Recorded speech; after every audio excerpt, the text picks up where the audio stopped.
आमिर डोगर साहब, ये आपकी जो इखलाकी पोजीशन है, हुकूमत की इखलाकी पोजीशन, वो कंप्रोमाइज़ नहीं हो रही जब अपोजिशन की एक बड़ी पार्टी का एक अहम रहनुमा जो साबिक वज़ीर आज़म है, उनके साथ एक सेनेटर साहब बैठे हुए हैं और सेनेटर साहब बता रहे हैं इस टाइम पे कॉल आई, इस टाइम पे कॉल आई, इस टाइम पे कॉल आई, और मुझे कहा जा रहा है कि जी यूसुफ रज़ा गिलानी को वोट नहीं देना।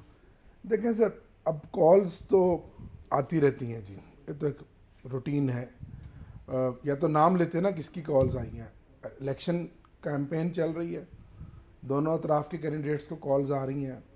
दोनों अतराफ को क्या कॉल आ रही है? कैंडिडेट्स की कॉल आ रही हैं, हाँ। कैंडिडेट्स के जो सपोर्टर हैं। हैं उनकी कॉल्स आ रही हैं। मैंने भी आज 2-4 सेनेटर्स को कॉल की हैं, तो कॉल्स तो ऑपोजिशन के अपोजिशन के सेनेटर्स को मैंने कॉल्स की हैं कि भाई आप कल मेहरबानी करें और सादिक संजरानी को वोट दें, मिर्ज़ा मोहम्मद अफरीदी को वोट दें। ये कोई इतनी बड़ी बात नहीं है। देखना ये है कि कल जो होगा मेरे पॉइंट ऑफ व्यू से, वो एडवांटेज जो यूसुफ रज़ा गिलानी को नेशनल असम्बली में हफीज़ शेख के ऊपर हासिल था, वो एडवांटेज सेनेट में सादिक संजरानी को हासिल है यूसुफ रज़ा गिलानी के। ये जरा एक्सप्लेन करें, बड़ा आपने अहम नुक्ता उठा हम दिया। बात कर रहा हूँ।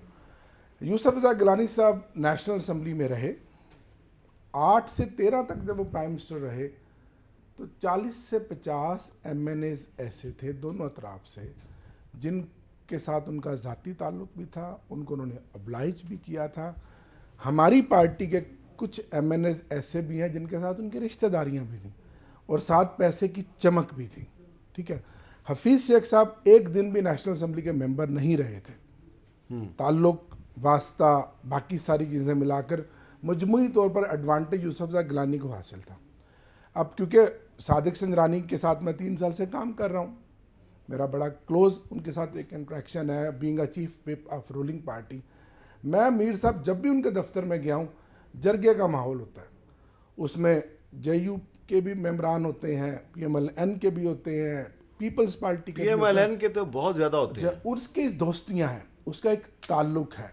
3 साल उसने गुजारा है सबके साथ, और सबके साथ वो आउट ऑफ वे चलता है, उनके काम करता है, और उनके साथ उसका बड़ा एक माहौल है घुल मिलने का।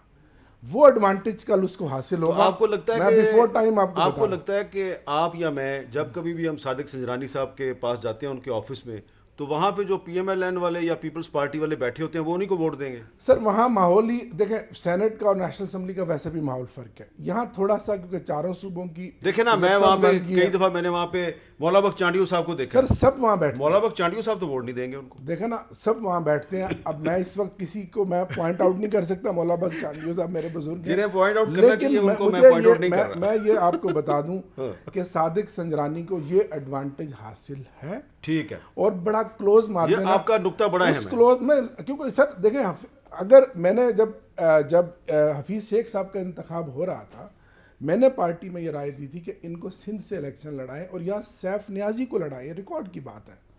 क्योंकि सैफ नियाजी अगर इलेक्शन लड़ता तो उसको फिर एडवांटेज होता हफीज़ शेख की जगह ज़्यादा।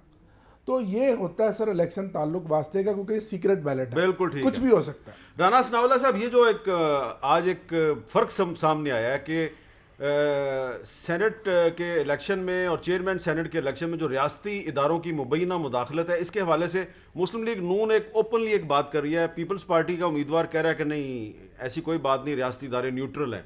आप नहीं समझते कि जिसके लिए आप वोट कर रहे हैं वो ही आपके मौक़िफ़ की तरदीद कर रहा है?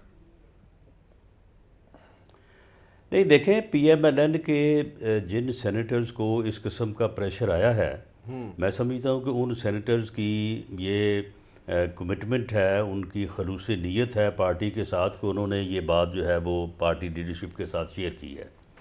उन्होंने ये बात यूसुफ रज़ा गिलानी साहब के साथ शेयर नहीं की, उन्होंने अपनी पार्टी लीडरशिप के साथ शेयर की है। तो पार्टी लीडरशिप ने एक जचे तुले अंदाज में, बग़ैर ये बताए कि किसका फ़ोन था और क्या जो मैसेज दिया गया उसकी क्या तफसील थी, कहाँ से डराया गया, किस तरफ से समझाया गया, तो उन्होंने एक जचे तुले अंदाज में जो है ये बात सामने रखी है। और हम ये चाहते हैं कि इस किस्म की सियासी मुदाखलत जो है ये बंद होनी चाहिए। और अगर ये चीज़ जो है ये फिर इसका तसलसल जारी रहेगा तो फिर ये सिलसिला जो आगे से इस चीज़ को रेजिस्ट करने का है या इस चीज़ को एक्सपोज करने का है, तो फिर ये रुकेगा नहीं, ये फिर इससे भी जो है वो आगे बढ़ेगा। मैं समझता हूँ कि गिलानी साहब के ये अगर इल्म में नहीं भी है तो जो पहले हुआ है वोट ऑफ कॉन्फिडेंस के मौके के ऊपर या उनके इलेक्शन से एक रात पहले, ये सारा उनके इल्म में है। मुझे ज़ाती तौर पे इल्म में है कि उनके इल्म में है, लेकिन बहरहाल एक कैंडिडेट की कुछ लिमिटेशंस भी होती हैं। उनको अगर वो पेश नज़र रख रहे हैं तो उनकी मैं समझता हूँ कि अपनी एक समझ बूझ है। लेकिन पीटीआई के लोग जो हैं ये सुबह वोट नहीं करेंगे सजनानी साहब को भी और मिर्ज़ा मोहम्मद अफरीदी साहब अच्छा, को आप भी। वो उसकी वजह ये PTI कि पीटीआई का तो कैंडिडेट ही कोई नहीं है। ठीक है, ना PTI चेयरमैन का कैंडिडेट पीटीआई का है, ना कोई PTI की बात- डिप्टी चेयरमैन का कैंडिडेट PTI की बात पीटीआई मैं का है। डोगर साहब से पूछूंगा, तो लेकिन ये मेरे मुझे- भाई अहमद डोगर साहब तो ऐसे ही जोर लगा मुझे रहे हैं आप खाम एक खा राणा